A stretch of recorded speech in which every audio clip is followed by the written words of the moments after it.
40 rules of لو، عشق کے 40 اصول یا محبت کے 40 اصول۔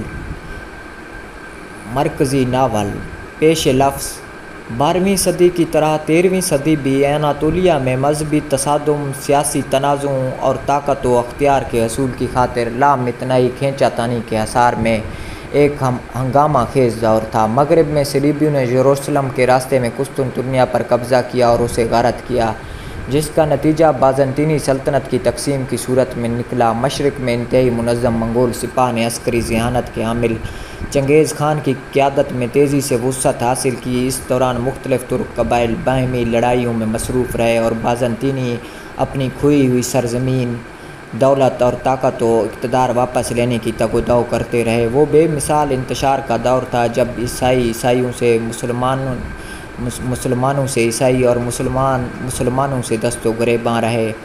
کوئی بھی جس طرف کا بھی رخ کرتا، عداوت اور اذیت و اضطراب اور شدید خوف تھا کہ آئندہ کیا ہوگا۔ اس سارے انتشار کے درمیان ایک ممتاز مسلم عالم رہتے تھے جنہیں سب جلال الدین رومی کے نام سے جانتے تھے۔ ان کی عرفیت تھی مولانا، یعنی ہمارے استاد، جو انہیں بہت سے لوگ کہتے تھے۔ پورے علاقے میں اور اس سے باہر بھی ان کے ہزاروں شاگرد اور عقیدت مند تھے اور انہیں سب مسلمانوں کے لیے مینارہ نور سمجھا جاتا تھا۔ 1244 عیسوی میں مولانا رومی کی ملاقات شمس تبریز سے ہوئی۔ غیر روایتی انداز و اطوار اور ملحدانہ دعووں والے ایک سرگرداں درویش، ان کی اتفاقی ملاقات نے دونوں کی زندگیاں بدل دیں۔ ایک ہی وقت میں یہ آغاز تھا ایک مضبوط اور منفرد دوستی کا، جسے آنے والی صدیوں میں صوفیاء نے دو بحر کے ملاپ سے تشبیہ دینا تھی۔ اس غیر معمولی رفیق سے ملنے پر مولانا رومی تمام رسمی اصولوں اور پابندیوں سے آزاد ہونے کی جرات کرتے ہوئے ایک مرکزی دھارے کے عالم سے ایک مخلص صوفی، جذبہ شوق سے سرشار شاعر، محبت کے وکیل اور صوفی درویشوں کے وارفتہ رقص کے بانی بن گئے۔ گہرائی میں جمے تعصب اور تصادم کے دور میں وہ اپنے دروازے تمام پس منظر کے لوگوں کے لیے کھولتے ہوئے آفاقی روحانیت کے لیے اٹھ کھڑے ہوئے۔ ظاہری جہاد کی بجائے جسے کافروں کے خلاف جنگ کے طور پر بیان کیا جاتا ہے اور جس پر ان دنوں کی طرح آج بھی بہت سے لوگ عمل کرتے ہیں، رومی باطنی جہاد کے لیے اٹھے، جس کا مقصد اپنی انا نفس کے خلاف لڑنا اور آخر اس پر غلبہ پانا تھا۔ تاہم ان خیالات کا خیر مقدم ہر کسی نے نہ کیا، بلکہ جیسے سب لوگ محبت کے لیے اپنے درد دل وا نہیں کرتے، شمس تبریز اور مولانا رومی کے درمیان مضبوط روحانی تعلق افواہوں، بہتان اور اعتراض کا ہدف بن گیا۔ وہ غلط فہمی کا نشانہ بنے، ان سے حسد کیا گیا، انہیں رسوا کیا گیا اور آخر میں ان کے قریب ترین لوگوں نے ان سے دغا کیا۔ اپنی ملاقات کے 3 سال بعد وہ المیہ انداز میں جدا ہو گئے، لیکن داستان یہیں ختم نہیں ہوئی۔ سچ یہ ہے کہ اس داستان کا کوئی انجام کبھی نہیں تھا۔ تقریباً 800 سال بیت چکے ہیں، لیکن شمس تبریز اور مولانا رومی کی روحیں آج بھی زندہ ہیں، ہمارے درمیان کہیں رقصاں۔ اس ناول میں 2 کہانیاں بیک وقت شروع ہوتی ہیں، ایک جدید زمانے کی اور ایک قدیم زمانے کی۔ قاتل سکندریہ، نومبر 1252۔ بلا شک کنویں کی تاریک پانیوں کی تہہ میں وہ اب مردہ ہے، پھر بھی جہاں کہیں میں جاؤں اس کی آنکھیں میرا پیچھا کرتی ہیں، روشن اور مرعوب کن آنکھیوں، اوپر آسمان پر بدشگونی سے متعلق 2 ستاروں کی طرح۔ میں سکندریہ آ گیا اس امید میں کہ اگر میں دور دراز سفر کر جاؤں تو میں چبھتی یادوں سے فرار ہو سکتا تھا اور میرے دماغ میں گونجتی وہ آہوزاری رک سکتی تھی، وہ آخری چیخ جو اس کے چہرے کے خون میں بھیگنے، اس کی آنکھیں باہر ابلنے اور اس کا گلا ایک تمام سانس میں بند ہونے سے پہلے اس کے حلق سے نکلی تھی۔ خنجر گھونپے گئے زخم کھائے آدمی کا الوداع، پھندے میں پھنسے بھیڑیے کی دردناک چیخ۔ جب آپ کسی کی جان لیتے ہیں تو اس شخص کی کوئی چیز آپ میں منتقل ہو جاتی ہے، آہ، خوشبو یا کوئی انداز۔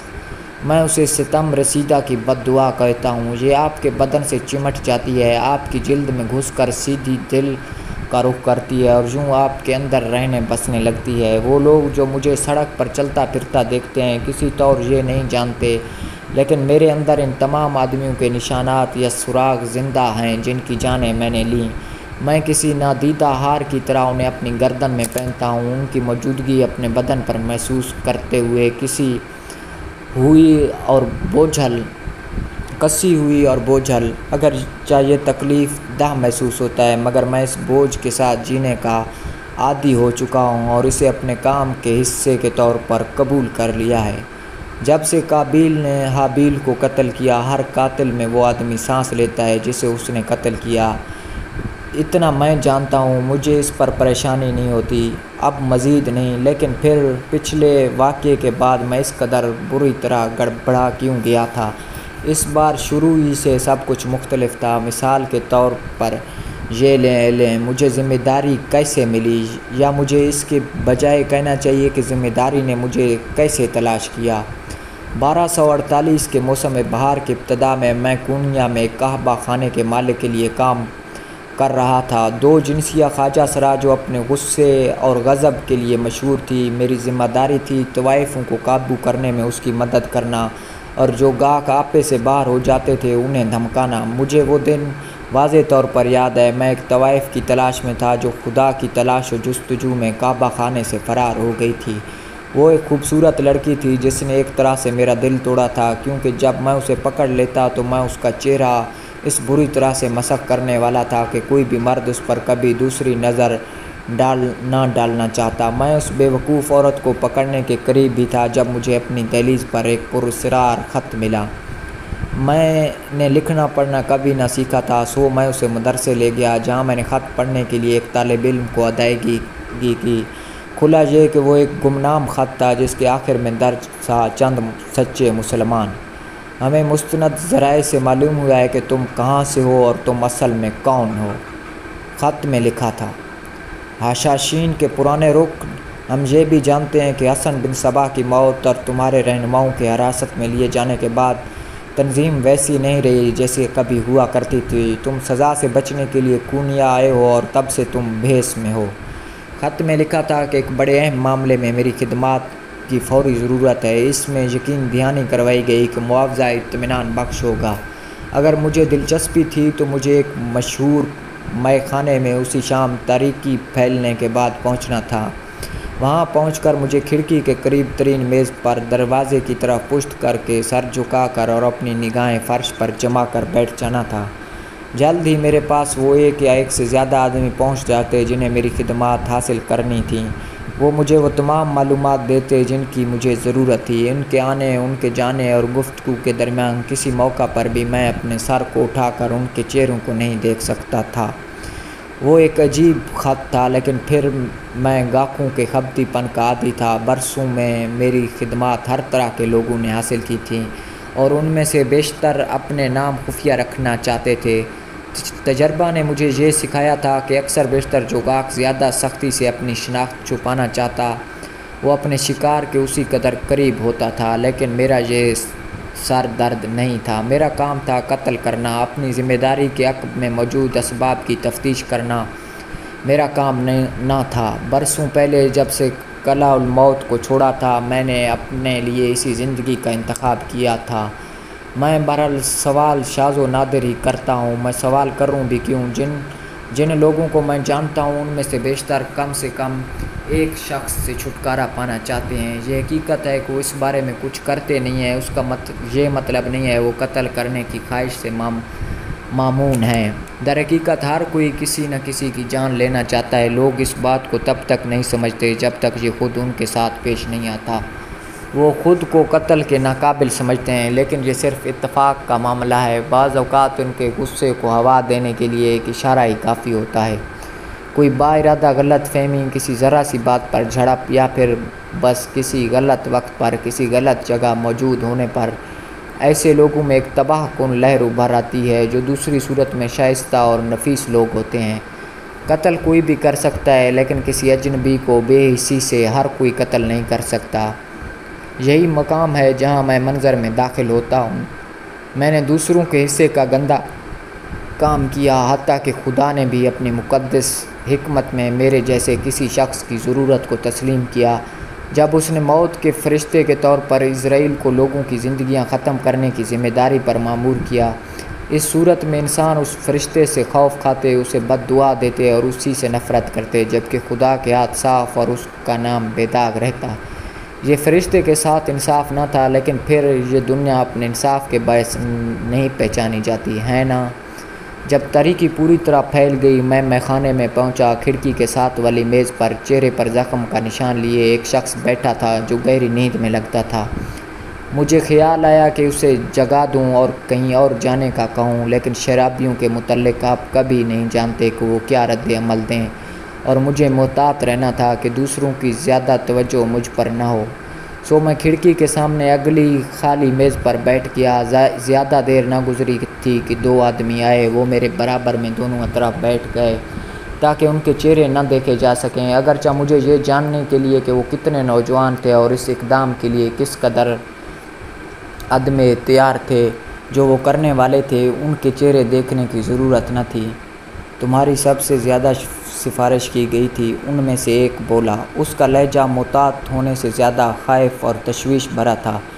ہمیں بتایا گیا تھا کہ تم بہترین ہو۔ جس انداز سے اس نے یہ سب کہا، یہ بات مزاحیہ محسوس ہوئی، مگر میں نے اپنی مسکراہٹ دبا لی۔ میں نے محسوس کیا کہ وہ مجھ سے خائف تھے، جو کہ اچھی بات تھی۔ اگر وہ خاصے خوف زدہ تھے تو وہ میرے ساتھ کچھ غلط کرنے کی جرأت نہ کر سکتے تھے۔ سو میں نے کہا، ہاں میں بہترین ہوں، یہی وجہ ہے کہ لوگ مجھے گیدڑ سر عیار کہتے ہیں۔ میں نے اپنے گاہکوں کو کبھی مایوس نہیں کیا، چاہے میرا کام کتنا ہی مشکل کیوں نہ ہو۔ اچھی بات ہے، اس نے گہری سانس لی، کیونکہ ہو سکتا ہے یہ کام آسان نہ ہو۔ اب دوسرا آدمی بولا، دیکھو ایک آدمی ہے جس نے اپنے بہت سے دشمن بنا لیے ہیں۔ وہ جب سے اس شہر میں آیا ہے مصیبت کے سوا کچھ نہیں لایا۔ ہم اسے کئی بار تنبیہ کر چکے ہیں، مگر وہ ہماری بات پر کوئی توجہ نہیں دیتا۔ اگر کوئی فرق پڑا ہے تو یہ کہ وہ زیادہ جھگڑالو ہو گیا ہے۔ اس نے ہمارے پاس اور کوئی چارہ نہیں چھوڑا۔ اس نے ہمارے پاس اور کوئی چارہ نہیں چھوڑا۔ ہمیشہ ایسے ہی ہوتا تھا۔ ہر بار معاملہ طے کرنے سے پہلے گاہک اپنی وضاحت دینے کی کوشش کرتے تھے، یوں جیسے میری اجازت اس اقدام کی سنگینی کو کم کر سکتی تھی جو وہ کرنے والے تھے۔ میں جانتا ہوں تمہارا کیا مطلب ہے، مجھے بتاؤ یہ آدمی کون ہے؟ میں نے پوچھا۔ وہ نام بتانے میں ہچکچاہٹ کا شکار دکھائی دیے اس کی بجائے مبہم سی تفصیل بتانے لگے۔ وہ ایک ملحد ہے جس کا اسلام سے کچھ لینا دینا نہیں، بے حرمتی اور گستاخی بھرا ایک غیر مہذب آدمی، کوئی درویشی سے منحرف۔ جیسے ہی میں نے آخری الفاظ سنے، میرے بازوؤں میں کپاہٹ کا احساس رنگ گیا، میرا دماغ دوڑنے لگا۔ میں نے ہر قسم کے لوگ قتل کیے تھے، نوجوان اور بوڑھے، مرد اور عورتیں، لیکن درویش، کوئی ایمان والا شخص ان میں سے کوئی نہیں تھا۔ میری اپنی توہمات تھیں اور میں خدا کے غضب کو بلاوا نہیں دینا چاہتا تھا کہ سب کچھ کے باوجود میں خدا پر یقین رکھتا تھا۔ مجھے خدشہ ہے کہ مجھے انکار کرنا ہوگا۔ میرا نہیں خیال کہ میں کسی درویش کی جان لے سکتا ہوں۔ کسی اور کو تلاش کر لو۔ یہ کہہ کر میں رخصت ہونے کے لیے اٹھ کھڑا ہوا، لیکن ان میں سے ایک آدمی نے میرا ہاتھ تھام لیا اور التجا کی، ٹھہرو، برائے مہربانی تمہارا معاوضہ تمہاری کوشش کے موافق ہوگا۔ تمہارا جو بھی معاوضہ ہے ہم اس سے دوگنا دینے کو تیار ہیں۔ 3 گنا کے بارے میں کیا کہتے ہو؟ میں نے اس بارے میں قائل ہو کر پوچھا کہ وہ اتنی زیادہ رقم نہیں دے پائیں گے، لیکن مجھے حیرت ہوئی جب ذرا سی ہچکچاہٹ کے بعد وہ دونوں راضی ہو گئے۔ میں سراسیمہ ہو کر واپس بیٹھ گیا۔ اتنی رقم کے ساتھ میں آخر کار آسانی سے اپنے لیے دلہن حاصل کر کے شادی کر سکتا تھا اور گزر بسر کیسے ہو اس پر فکر مند ہونا چھوڑ سکتا تھا۔ کوئی درویش تھا یا نہیں، اس رقم کے عوض تو کوئی بھی قتل کا مستحق تھا۔ اس لمحے میں کیسے جان سکتا تھا کہ میں اپنی زندگی کی سب سے بڑی غلطی کرنے جا رہا تھا اور باقی عمر اس پر پچھتانے میں گزار دیتا؟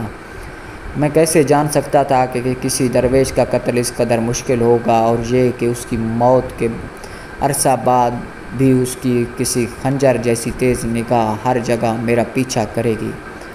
تب سے 4 برس گزر چکے ہیں جب میں نے اس صحن میں اسے چھرا گھونپا تھا اور اس کی لاش ٹھکانے لگانے کو کنویں میں گرائی تھی، ایک چھپاکے کے انتظار میں جو کبھی نہ سنائی دیا۔ کوئی ہلکی سی آواز تک نہیں سنائی دی۔ یوں تھا جیسے وہ نیچے پانی میں گرنے کی بجائے اوپر افلاک میں گر گیا تھا۔ مجھے اب بھی سوتے میں ڈراؤنے خواب نظر آتے ہیں، اور اگر میں پانی کو دیکھتا ہوں، چند لحظے سے زیادہ کسی بھی طرح کے پانی کو، تو ایک سرد دہشت میرے پورے بدن کو اپنی گرفت میں لے لیتی ہے اور مجھے ابکائی سی آ جاتی ہے۔ حصہ اول، خاک، اشیاء جو ٹھوس اور ساکت و جامد ہیں۔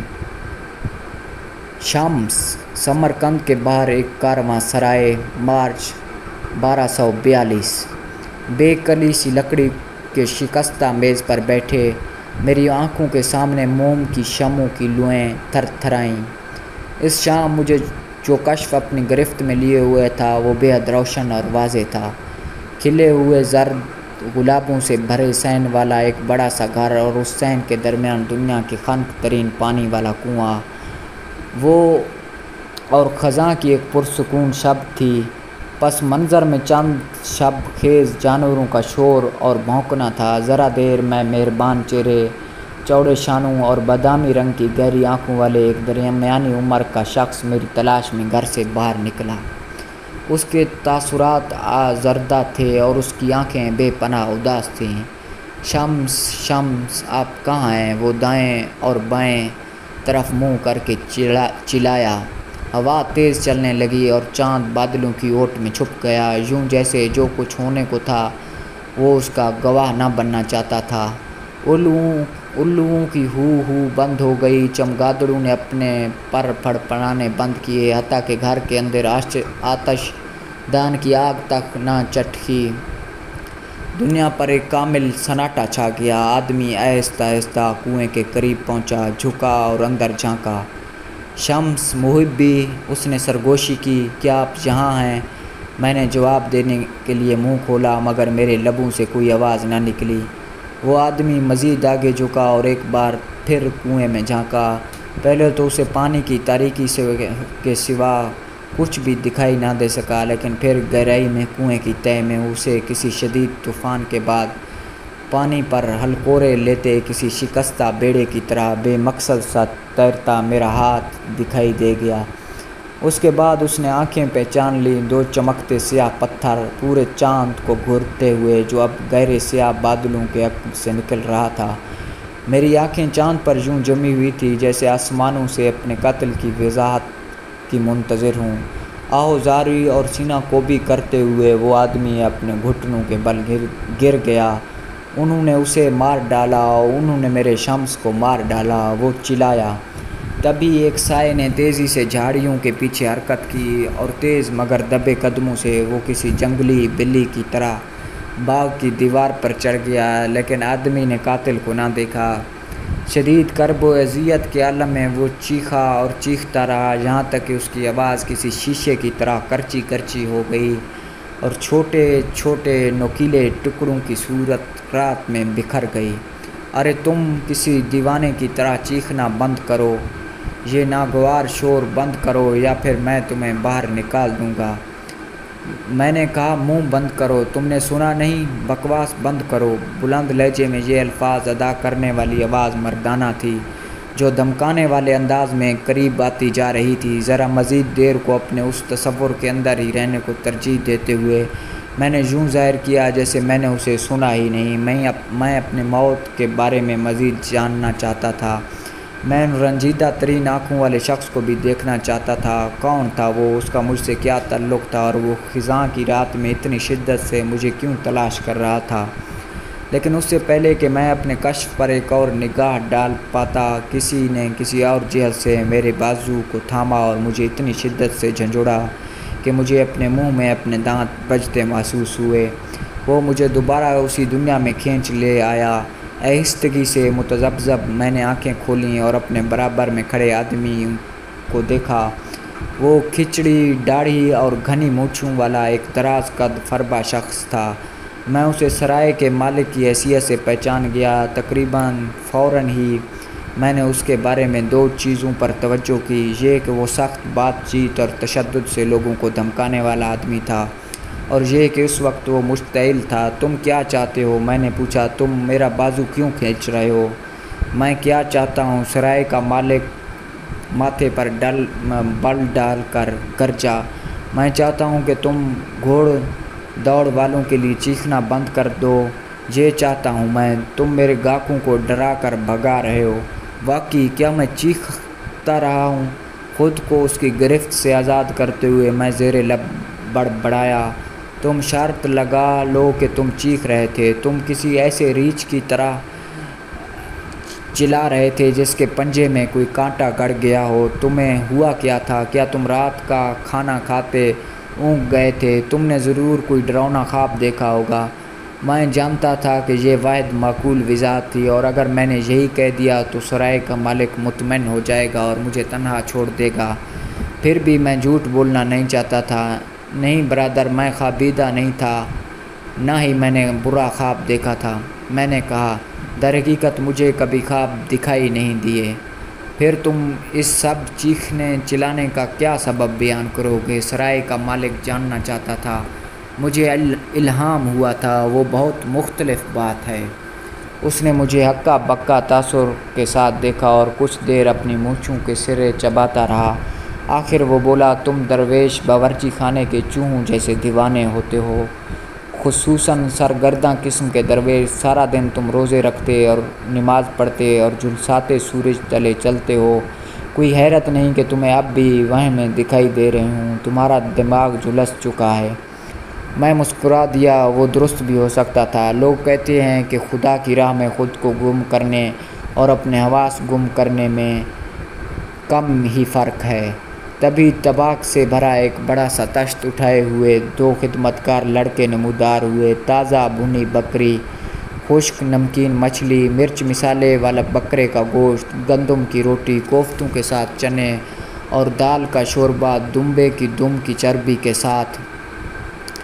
فضا کو پیاز، لہسن اور مسالوں کی خوشبو سے معطر کرتے ہوئے وہ دالان میں گھوم کر وہ سب تقسیم کرنے لگے۔ جب وہ میری میز پر رکے تو میں نے بھاپ اڑاتے شوربے کا پیالہ اور کچھ روٹی لے لی۔ کیا تمہارے پاس اس کی ادائیگی کی رقم ہے؟ سرائے کے مالک نے ذرا اخلاق سے پوچھا۔ نہیں، میرے پاس نہیں، میں نے کہا، لیکن مجھے اس کے بدلے کچھ دینے کی اجازت دو۔ کھانے اور کمرے کے بدلے میں تمہارے خوابوں کی تعبیر بتا سکتا ہوں۔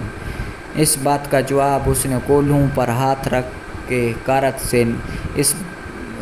سے ناک چڑھا کر دیا۔ تم نے ابھی مجھے بتایا کہ تمہیں کبھی خواب دکھائی نہیں دیتے۔ یہ درست ہے، میں خوابوں کا ایسا تعبیر بیان کرنے والا ہوں جو خود کوئی خواب نہیں دیکھتا۔ مجھے تمہیں یہاں سے نکال باہر کرنا چاہیے۔ جیسا کہ میں نے کہا، تم درویش دیوانے ہوتے ہو۔ سرائے کا مالک لفظوں کو جیسے تھوکتے ہوئے بولا، تمہارے لیے ایک نصیحت ہے۔ مجھے معلوم نہیں کہ تمہاری عمر کیا ہے، مگر میرا خیال ہے کہ تم نے دونوں جہانوں کے لیے خاصی عبادت کر لی ہے۔ کوئی اچھی عورت تلاش کرو اور گھر بساؤ، بچے پیدا کرو، اس سے تمہیں حقیقت کی دنیا میں قدم جمانے میں مدد ملے گی۔ کیا تک ہے دنیا بھر میں گھومنے پھرنے کی جب ہر طرف خواری اور مصیبت ہی ہے۔ میری بات کا بھروسہ کرو، دنیا میں کچھ نیا نہیں۔ میرے پاس دنیا کے دور دراز گوشوں سے بھی گاہک آتے ہیں۔ شراب کے چند جام کے بعد میں ان سب سے ایک ہی سی کہانی سنتا ہوں۔ ہر جگہ کے مرد ایک سے ہیں، وہی کھانا، وہی پانی، وہی پرانی باتیں۔ میں کسی مختلف شے کی تلاش میں نہیں، میں خدا کی تلاش میں سرگرداں ہوں۔ میں نے کہا، میری جستجو خدا کے لیے جستجو ہے، پھر تم اسے غلط جگہ ڈھونڈ رہے ہو۔ اس نے یکا یک گمبھیر آواز میں ترکی بترکی جواب دیا، خدا یہ جگہ چھوڑ کر جا چکا ہے، ہمیں نہیں معلوم وہ کب واپس آئے گا۔ یہ سن کر میرا دل بے قابو ہو کر میرے سینے میں تیز تیز دھڑکنے لگا۔ جب کوئی خدا کو برا کہتا ہے تو وہ دراصل خود کو برا کہتا ہے، میں نے کہا۔ سرائے کے مالک کے چہرے پر ایک عجیب سی ترچھی مسکراہٹ نمودار ہوئی۔ اس کے چہرے پر مجھے تلخی اور برہمی دکھائی دی، اور کچھ ایسا جو بچکانہ سی تکلیف سے مشابہ تھا۔ کیا خدا نے کہا نہیں کہ میں تمہاری شاہ رگ سے زیادہ قریب ہوں؟ میں نے پوچھا۔ خدا کہیں دور افلاک پر نہیں بستا، وہ ہمارے اندر موجود ہے، ہم میں سے ہر کسی کے اندر۔ اس وجہ سے وہ کبھی ہمیں تنہا نہیں چھوڑتا۔ وہ خود اپنے آپ کو کیسے چھوڑ سکتا ہے؟ لیکن وہ واقعی تنہا چھوڑ دیتا ہے۔ سرائے کے مالک نے اپنے سرد اور سرکش نگاہوں کے ساتھ تبصرہ کیا، اگر خدا موجود ہے، لوگ ہماری تکلیف پر وہ انگلی تک نہیں ہلاتا، تو یہ بات اس کے بارے میں ہمیں کیا بتاتی ہے؟ یہ پہلا اصول ہے برادر، میں نے کہا۔ ہم خدا کو کیسے دیکھتے ہیں، یہ اس بات کا براہ راست عکس ہے کہ ہم خدا کو کیسے دیکھتے ہیں۔ میں نے کہا ہم خدا کو کیسے دیکھتے ہیں؟ یہ اس بات کا براہ راست عکس ہے کہ ہم خدا کو کیسے دیکھتے ہیں۔ اگر خدا کے نام پر ہمارے ذہن میں خوف اور ملامت ہی آتی ہے تو اس کا مطلب ہے کہ ہمارے اندر بہت خوف و ملامت جمع ہو چکے ہیں۔ اگر ہم خدا کو محبت اور رحم سے بھرا دیکھتے ہیں تو ہم بھی ایسے ہی ہیں۔ سرائے کے مالک نے فوراً اعتراض کیا، لیکن میں دیکھ سکتا تھا کہ میرے الفاظ نے اسے حیران ضرور کر دیا تھا۔ یہ اس بات سے کیسے مختلف ہے کہ خدا ہمارے تخیل کی پیداوار ہے؟ میں سمجھ نہیں پایا، لیکن میرے جواب میں وہ ہلچل مخل ہوئی جو اندر دالان میں اٹھی تھی۔ جب ہم اس سمت میں مڑے تو ہمیں دکھائی دیا دو غیر مہذب سے آدمی نشے کے عالم میں ہذیان بک رہے تھے۔ وہ سرکش ڈٹائی کے ساتھ دوسرے گاہکوں کو دمکا رہے تھے، ان کے پیالوں سے کھانا چھین رہے تھے، ان کے پیالوں سے پی رہے تھے، اور اگر کوئی احتجاج کرتا تو مکتب کے دو شرارتی لڑکوں کی طرح ان کا مذاق اڑا رہے تھے۔ کسی کو ان فسادیوں سے نمٹنا چاہیے۔ تم کیا کہتے ہو؟ سرائے کا مالک اپنے دانتوں کو بھینچ کر پنکارا۔ اب مجھے دیکھو۔ ایک لحظے میں وہ دالان کے آخری سرے پر پہنچا۔ ایک نشے میں چور گاہک کو اس کی نشست سے اٹھایا اور اس کے چہرے پر مکہ دے مارا۔ وہ آدمی ضرور اس سب کی توقع نہ کر رہا ہوگا، کیونکہ وہ کسی خالی بوری کی طرح فرش پر گر گیا۔ اس کے ہونٹوں سے ہلکی سی آہ نکلی جو بمشکل سنائی دی، اور اس کے سوا اس نے کوئی شور نہیں کیا۔ دوسرا آدمی نسبتاً طاقتور ثابت ہوا اور اس نے پوری شدت سے لڑائی کی، لیکن سرائے کے مالک کو اسے بھی ہرانے میں زیادہ دیر نہ لگی۔ اس نے اپنے غیر مہذب گاہک کی پسلیوں میں لات ماری اور پھر اس کے ہاتھ پر پیر رکھ کر اسے اپنی بھاری جوتوں سے کچلا۔ ہمیں انگلیاں چٹکنے کی آواز سنائی دی، یا کچھ اس سے زیادہ۔ رک جاؤ، میں بے ساختہ بولا، تم اسے جان سے مار دو گے؟ کیا تم یہی چاہتے ہو؟ ایک صوفی کے طور پر میں نے زندگی کی حفاظت کرنے اور کسی کو نقصان نہ پہنچانے کا حلف اٹھایا تھا۔ اس فریب خیال بھری دنیا میں بہت سے لوگ بغیر کسی سبب کے بلا مقصد لڑنے کے لیے تیار تھے، اور بہت سے ایسے تھے جو کسی سبب سے لڑتے تھے، لیکن صوفی ایک ایسا شخص تھا جو کسی سبب کے ہوتے ہوئے بھی نہ لڑتا۔ کوئی صورت نہ تھی کہ میں خود تشدد کی راہ اپناتا، مگر میں خود کو سرائے کے مالک اور اس کے گاہکوں کے درمیان کسی نرم کمبل کی طرح گھسا سکتا کہ وہ ایک دوسرے سے دور رہیں۔ تم ان سب سے پرے رہو درویش، یا پھر میں تمہارا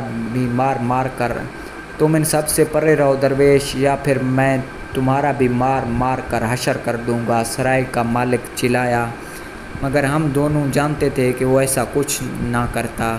چند ثانیے بعد جب خدمت گار لڑکوں نے دونوں گاہکوں کو اٹھایا تو ایک کی انگلیاں ٹوٹ چکی تھی، جبکہ دوسرے کی ناک اور ہر طرف خون پھیلا ہوا تھا۔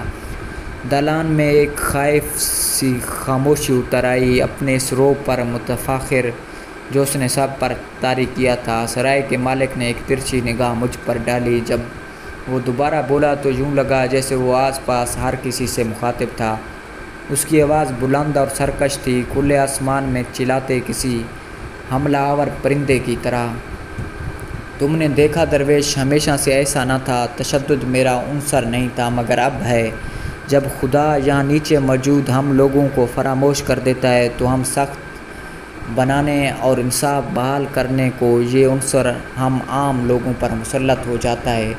سو اگلی مرتبہ جب خدا سے بات کرو تو اس سے یہ بتا دینا، اسے معلوم ہونا چاہیے کہ جب وہ اپنی بھیڑوں کو چھوڑ دیتا ہے تو وہ عاجزی سے ذبح کیے جانے کے منتظر نہیں رہیں گی، وہ بھیڑیوں میں بدل جائیں گی۔ میں نے دروازے کی طرف جاتے کندھے اچکائے۔ تم غلطی پر ہو۔ کیا میں غلط کہہ رہا ہوں کہ میں کبھی بھیڑ تھا جو اب بھیڑیا بن گیا؟ نہیں، تم ٹھیک کہتے ہو۔ میں بلا شبہ دیکھ سکتا ہوں تم بھیڑیے بن چکے ہو، لیکن تم یہ غلط کہہ رہے ہو کہ جو تم کر رہے ہو وہ انصاف ہے۔ رکو، میری تم سے بات ابھی ختم نہیں ہوئی۔ میری پشت پر سرائے کا مالک چلایا، تم میرے مقروض ہو۔ کھانے اور بستر کے بدلے تمہیں میرے خوابوں کی تعبیر بتانا تھی۔ میں اس سے بہتر کچھ کروں گا۔ میں نے مشورہ دیا، میں تمہارا ہاتھ دیکھوں گا۔ اس کی جلتی آنکھوں میں دیکھتے میں مڑ کر اس کی طرف واپس آیا۔ جبلی طور پر بے اعتباری سے وہ جھجک کر پیچھے ہوا۔ پھر بھی میں نے اس کا دایاں ہاتھ گرفت میں لیا اور ہتھیلی سیدھی کی۔ اس نے مجھے پرے نہ دھکیلا۔ میں نے لکیروں کا جائزہ لیا اور انہیں گہرے چٹکتے ہوئے اور غیر ہموار راستے پایا۔ ذرا ذرا کر کے اس کی شخصیت کے حالے کے رنگ مجھ پر اشکار ہوئے۔ خاکستری، بھورا اور نیلا، اس قدر ہلکا کہ وہ تقریباً سرمئی تھا۔ اس کی روحانی توانائی کھوکھلی ہو چکی تھی، کنارے ہلکے کمزور تھے، یوں جیسے اس میں بیرونی دنیا سے اپنے دفاع کے لیے مزید سکت نہ رہی تھی۔ اپنے باطن میں وہ شخص کسی مرجھاتے پودے سے زیادہ زندہ نہ تھا۔ اپنی روحانی توانائی کے نقصان کو پورا کرنے کے لیے اس نے اپنی جسمانی طاقت بڑھا لی تھی، جسے وہ حد سے زیادہ استعمال کرتا تھا۔ میرا دل تیز تیز دھڑکنے لگا کیونکہ مجھے کچھ دکھائی دینا شروع ہو چکا تھا۔ پہلے دھندلا سا، یوں جیسے پردے کے پیچھے، پھر بڑھتی ہوئی وضاحت کے ساتھ میری آنکھوں کے سامنے ایک منظر نمودار ہوا۔ ہلکے بھورے بالوں والی ایک لڑکی، گودے ہوئے سیاہ نقش والی عریاں پیر اور اس کے شانوں پر پھیلی کشیدہ کاری والی سرخ شال۔ تم نے اپنی محبوب کو کھو دیا ہے، میں نے کہا اور اس کی بائیں ہتھیلی تھام لی۔ اس کی دودھ سے بھری چھاتیاں اور اس کا پیٹ اس قدر پھولا ہوا ہے جیسے پھٹ جائے گا۔ وہ آگ میں گھرے جھونپڑے میں پھنسی ہے۔ گھر کے گرد جنگجو ہیں، نقرئی زرد دوزی زین والے گھوڑوں پر سوار، سوکھے چارے اور انسانی گوشت کے جلنے کی بوجھل بو۔ منگول گھڑ سوار، ان کی چپٹی اور پھیلی ہوئی ناکیں، موٹی اور اندر گھسی گردنیں، پتھروں جیسے سخت دل، چنگیز خان کی طاقتور فوج۔ تم نے اپنے 2 پیاروں کو کھویا ہے، میں نے اپنی تصحیح کی۔ تمہاری بیوی تمہارے پہلے بچے سے حاملہ تھی۔ اس کی تنیں بھوئیں سیدھی ہو گئیں، اس کی آنکھیں اپنے چمڑے کے جوتوں پر جم گئیں اور اس کے ہونٹ سختی سے بنچ گئے۔ سرائے کے مالک کے چہرے پر کسی پڑھنے کے ناقابل نقشے جیسی لکیریں پڑ گئیں۔ اچانک وہ اپنی عمر سے برسوں بڑا دکھائی دینے لگا۔ مجھے ادراک ہے کہ تمہیں اس سے کوئی دلاسا نہ ملے گا، مگر میرا خیال ہے کہ کچھ ہے جو تمہیں جاننا چاہیے۔ میں نے کہا، اس کی جان آگ کے دھوئیں نے نہیں لی تھی، اس کی سر پر چھت کی لکڑی کا ایک تختہ آ کر گرا تھا۔ وہ فوراً ہی مر گئی تھی، بغیر کسی تکلیف کے۔ تم نے ہمیشہ خیال کیا کہ اسے بڑی اذیت ہوئی ہوگی، لیکن حقیقت میں اسے ذرا برابر تکلیف نہ ہوئی تھی۔ سرائے کے مالک نے کسی ایسے بوجھ سے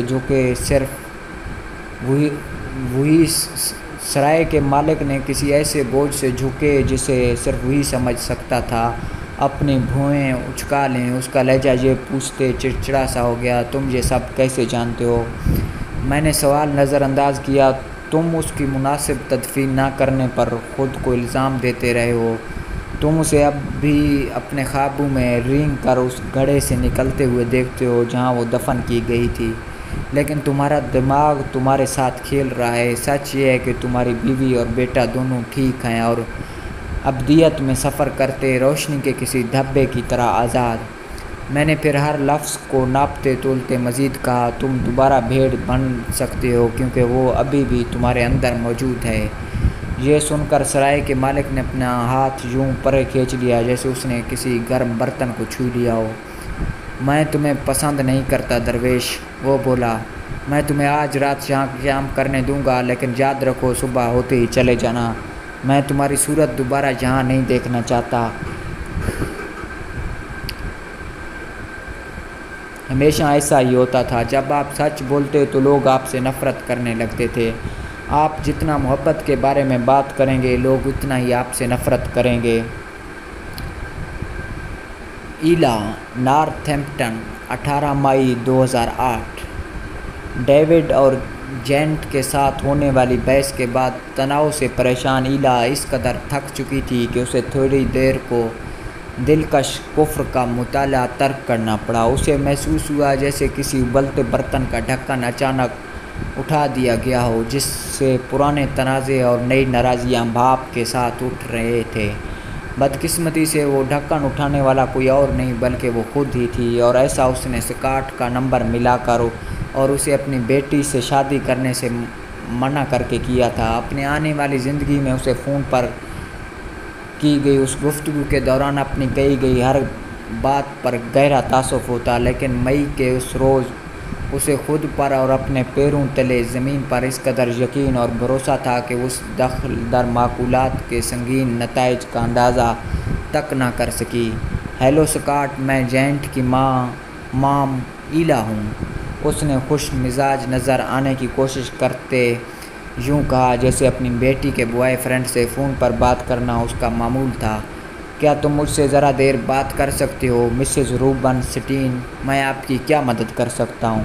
حیران مگر ہمیشہ سے زیادہ تمیزدار اسکاٹ ہکلا کر بولا، اور اتنے ہی مہذب لہجے میں ایلا نے اسے بتایا کہ اگرچہ وہ ذاتی طور پر اس کے خلاف نہیں تھی، مگر وہ اس کی بیٹی سے شادی کے لیے بے حد نوعمر اور نا تجربہ کار تھا۔ اب جیسا کہ اس فون کال پر وہ پریشان ہوتا، ایلا نے مزید کہا کہ کسی روز مستقبل قریب میں وہ اس کی بات سمجھ جائے گا اور اس سے بروقت متنبہ کرنے پر اس کا شکریہ ادا کرے گا۔ تب تک اس نے اسے برائے مہربانی شادی کا موضوع ترک کرنے اور فون پر کی گئی اس گفتگو کو خود تک محدود رکھنے کا کہا۔ ایک بوجھل کثیف خاموشی تھی۔ مسز روبن سٹین، میرا نہیں خیال کہ آپ بات کو سمجھتی ہیں۔ جب بالآخر اسکاٹ کچھ کہنے کے قابل ہوا تو بولا، جینٹ اور میں ایک دوسرے سے محبت کرتے ہیں۔ پھر وہی بات، لوگ اس قدر احمق کیسے ہو سکتے ہیں کہ توقع کریں کہ محبت ان کے لیے ہر دروازہ کھول دے گی، ہر مشکل آسان کر دے گی۔ وہ محبت کو یوں دیکھتے تھے جیسے وہ جادو کی چھڑی ہو جو اپنے معجزانہ لمس سے سب کچھ ٹھیک کر سکتی تھی۔ لیکن ایلا نے یہ سب نہ کہا، اس کی بجائے وہ بولی، میں سمجھتی ہوں کہ تم کیا محسوس کرتے ہو، میرا یقین کرو، میں جانتی ہوں، لیکن تم بے حد نوعمر ہو اور زندگی طویل ہے۔ کون جانتا ہے کل تم کسی اور کی محبت میں گرفتار ہو سکتے ہو۔ مسز روبن سٹین، میں گستاخی نہیں کرنا چاہتا، لیکن کیا آپ نہیں سمجھتی کہ یہی اصول پھر سب کے لیے ہے، باشمول آپ کے؟ کون جانتا ہے کل کو آپ بھی کسی اور کی محبت میں گرفتار ہو سکتی ہیں۔ ایلا بے ساختہ ہنس پڑی، اپنے ارادے سے اونچی آواز میں، اور دیر تک وہ ہنستی رہیں۔ میں شادی شدہ عورت ہوں، میں زندگی بھر کے لیے انتخاب کر چکی ہوں، اس طرح میرا شوہر بھی، اور یہی میرا نکتہ ہے۔ شادی ایک سنجیدہ فیصلہ ہے جس پر بے حد احتیاط سے غور کرنا چاہیے۔ کیا آپ مجھے بتا رہی ہیں کہ میں آپ کی بیٹی سے شادی نہ کروں جس سے محبت کرتا ہوں، کیونکہ کسی غیر قطعی مستقبل میں میں کسی نامعلوم دوسری لڑکی سے محبت کر سکتا ہوں؟ اسکاٹ نے جواب طلب کیا۔ گفتگو یہاں سے آگے مایوسی اور ناامیدی کی طرف مائل ہو گئی۔ جب آخر کار ایلا نے فون رکھا تو وہ کچن میں چلی گئی اور وہی کیا جو وہ ہمیشہ جذباتی طور پر مضطرب ہو کر کیا کرتی تھی، وہ کھانا پکانے لگی۔ آدھے گھنٹے بعد اسے اپنے شوہر کی فون کال موصول ہوئی۔ مجھے یقین نہیں آ رہا کہ تم نے اسکاٹ کو فون کر کے اسے ہماری بیٹی سے شادی سے منع کیا ہے، کہہ دو کہ تم نے ایسا نہیں کیا۔ ایلا نے گہری سانس بھری۔ واہ، لفظ کتنی تیزی سے سفر کرتے ہیں۔ ہنی، مجھے وضاحت تو کرنے دو۔ لیکن ڈیوڈ نے بے چینی سے اس کی بات کاٹ دی۔ وضاحت کرنے کو کچھ ہے ہی نہیں، تم نے جو کیا غلط کیا، اسکاٹ نے جینٹ کو بتا دیا، اور اب وہ بہت پریشان ہے۔ وہ چند روز اپنے دوستوں کے پاس ٹھہرے گی، وہ ابھی تم سے ملنا نہیں چاہتی۔ وہ ذرا دیر کو رکا، اور میں اسے الزام نہیں دیتا۔ اس شام صرف جینٹ ہی نہیں تھی جو گھر واپس نہ آئی۔ ڈیوڈ نے ایلا کو ایک ٹیکسٹ میسج کے ذریعے اطلاع دی کہ اچانک کوئی ایمرجنسی ہو گئی تھی۔ ایمرجنسی کس نوعیت کی تھی اس کی کوئی وضاحت اس نے نہ کی تھی۔ ایسا کرنا اس کی عادت نہ تھی، اور ان کی شادی میں ایسا کبھی نہ ہوا تھا۔ وہ ایک کے بعد دوسری عورت سے فلرٹ کر سکتا تھا، ان سے قربت رکھ سکتا تھا اور اپنا پیسہ ان پر لٹا سکتا تھا۔ یہ سب وہ جانتی تھی، مگر ہر شام وہ گھر آ کر میز پر اپنی جگہ ضرور سنبھالتا تھا۔ ان کے درمیان دراڑ کس قدر بھی گہری ہوتی، وہ ہمیشہ کھانا پکاتی اور جو کچھ بھی ہو وہ اس کے پلیٹ میں ڈال دیتی تھی۔ وہ ہمیشہ خوشی سے اور شکر گزاری سے کھاتا۔ ہر ڈنر کے آخر میں ڈیوڈ اس کا شکریہ ادا کرنا نہ بھولتا، ایک پرخلوص شکریہ جسے وہ ہمیشہ اس کی بے وفائیوں پر ایک ڈھکی چھپی معذرت کے طور پر لیتی۔ اس نے ڈیوڈ کو معاف کر دیا، وہ ہمیشہ معاف کر دیتی تھی۔ یہ پہلی مرتبہ تھی کہ اس کے شوہر نے اس قدر اکھڑ پن کا مظاہرہ کیا اور ایلا نے اس تبدیلی پر خود کو مورد الزام ٹھہرایا، لیکن پھر احساس جرم ایلا روبنسٹین کا دوسرا نام تھا۔ جب ایلا اپنے جڑواں بچوں کے ہمراہ میز پر بیٹھی تو اس کا احساس جرم پشمردگی میں بدل گیا۔ اس نے ایوی کے پیزا آرڈر کرنے کی التجا اور لی کی کچھ بھی نہ کھانے کی کوشش کا مقابلہ کیا اور انہیں سبز مٹر والے جنگلی چاول اور رائی والے بھنے ہوئے بیف کو کھانے پر مجبور کیا، اور اگرچہ بظاہر وہ وہی فکر مند سی ماں تھی، اسے اپنے اندر مایوسی کی ایک لہر سی اٹھتی محسوس ہوئی اور اپنے منہ میں بائل جیسا تلخ ایک ذائقہ۔ ڈنر ختم ہونے کے بعد ایلا اپنے ارد گرد موجود سکوت کو بوجھل اور پریشان کن محسوس کرتے ہوئے کچن کی میز پر اکیلی بیٹھی رہی۔ اچانک گھنٹوں کی محنت کا نتیجہ، وہ کھانا جو اس نے پکایا تھا، وہ اسے نہ صرف بے کیف اور بیزار کن بلکہ ایسا لگنے لگا جس کی جگہ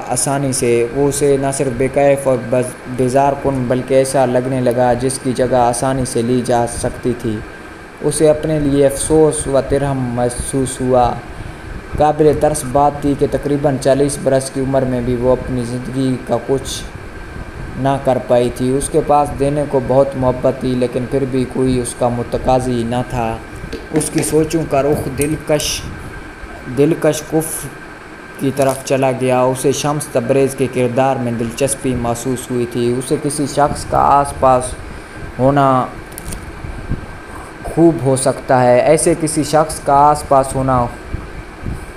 سکتا ہے، اس نے خود سے مذاق میں کہا۔ ایسے شخص کے ہمراہ تو کوئی دن بے کیف نہ ہوگا، اور کسی طور اس کے ذہن میں ابھرنے والا تصور ایک طویل قامت، گہری رنگت کے پراسرار شخص کا تھا، جو چمڑے کی پتلون اور موٹر سائیکل جیکٹ پہنے تھا اور اس کے کندھوں تک گرتے سیاہ بال تھے، جو چمکتی ہوئی سرخ ہارلے ڈیوڈسن پر سوار تھا، جس کے ہینڈل سے کئی رنگوں کے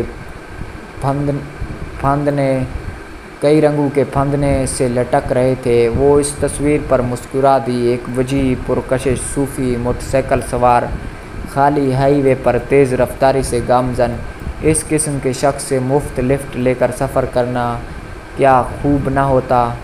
پھر ایلا نے سوچا کہ اگر شمس تبریز اس کے ہاتھ کی لکیریں پڑھتے تو وہ کیا دیکھتے؟ کیا وہ بتا پاتے کہ اس کا دماغ کیوں وقتاً فوقتاً تاریک سوچوں کی حسیبی اماجگاہ بن جاتا ہے، یا اتنا بھرا پورا محبت کرنے والا خاندان ہونے کے باوجود وہ اس قدر تنہائی کیوں محسوس کرتی تھی؟ اس کی شخصیت کے گرد ہالے کے رنگ کیسے تھے؟ کیا وہ شوخ اور کھلتے ہوئے رنگ تھے؟ کیا اس کی زندگی میں کبھی کچھ شوخ اور کھلتا ہوا رہا تھا؟ کبھی بھی؟ وہیں کچن کی میز پر تنہا بیٹھے، جہاں صرف اوون سے نکلتی مدھم سی روشنی کی جھلک تھی، ایلا کو ادراک ہوا کہ اپنے بلند آہنگ لفظوں میں اس کی نفی کرنے اور باوجود اپنے ہونٹ بچھے رکھنے کی صلاحیت کے اندر کہیں گہرائی میں اسے محبت کی چاہت تھی۔